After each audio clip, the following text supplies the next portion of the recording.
Motorcycle দিয়ে তেল পুড়িয়ে বক্তাকে রিসিপশন করা হয়, বিশাল আয়োজনে আলোক সজ্জায় মাহফিল হয়, কিন্তু ওই এলাকার মসজিদের ইমামের বেতন বাকি আছে 7 মাস।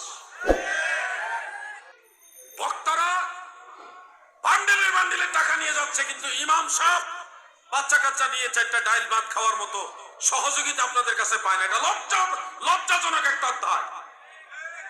আপনাদের এলাকার ইমাম সাহেবের বেতন যদি 7 মাস আটকায় থাকে, আবার এই ওয়াজ আপনাদের বিরুদ্ধে যাচ্ছে কিনা আমি জানি না, আমি আইডিয়া করে বলতেছি আর কি, অনেক জায়গায় এরকম হয়। যদি ইমাম সাহেবের বেতন আটকায় থাকে, ইমাম সাহেব কষ্ট করে চলে, কিন্তু মাহফিল করেন অনেক বড়, এটা কি আপনাদের সুনাম না দুর্নাম? যে একটা আওয়াজ, যে একটা আওয়াজ, এটা কি সুনাম না দুর্নাম? তাহলে আমাদের কি করা উচিত? ইমাম সাহেবরে না খাওয়া উচিত, রাখা উচিত। ইমাম সাহেবের বেতনটা টাইমের আগেই দিবেন। বেতন ছাড়াও প্রত্যেক জুমার দিন ইমাম সাহেবের কাছে গিয়ে নামাজের আগে 10টা টাকা, 20 টাকা, 100 টাকা, 50 টাকা দিয়া ইমাম সাহেবের বাক্স তো দিবে নেই, ইমাম সাহেবের হাতে, মুয়াজ্জিন সাহেবের হাতে দিয়া বলবেন, হুজুর আমার মা বাবার জন্য দোয়া করেন। এটুকু সহযোগিতায় তারও অর্থনৈতিক অবস্থাটা ভালো থাকবে এবং সে মন খুলে প্রাণ খুলে আপনার মা বাবার জন্য দোয়া করবে। এটুকু করার চেষ্টা করবেন না ভাইজান? না, যে আওয়াজে বোঝা যায় আপনারা জীবনও টাকা দেবেন না।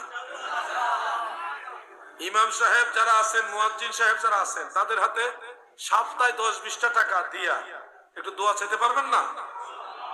উনি বেতনের পাশাপাশি এই অল্প একটা সহযোগিতা আপনাদের কাছ থেকে পাইলে, আরে যাই পাক সবাই মিলে যদি 200-500 টাকাও দেন সপ্তাহের মধ্যে বেতনের বাইরে, তাহলে এই লোকটা আনন্দে মন খুলে আপনার মুরব্বীদের জন্য দোয়া করবে, প্রাণ জড়িয়ে দোয়া করবে।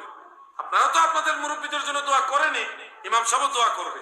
সবকিছু মিলিয়ে আমাদের ইমাম সাহেবরা ভালো থাকবে, এদিকে খেয়াল রাখবেন। আল্লাহ তাআলা যেন আমাদেরকে আমল করার তৌফিক দেন, বলেন আমিন।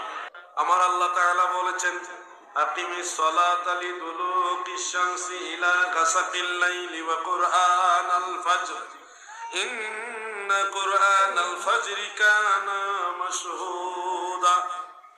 এই একটা আয়াতের মধ্যে আমার আল্লাহ 5 ওয়াক্ত নামাজের কথা ইনডিরেক্ট উল্লেখ করেছেন।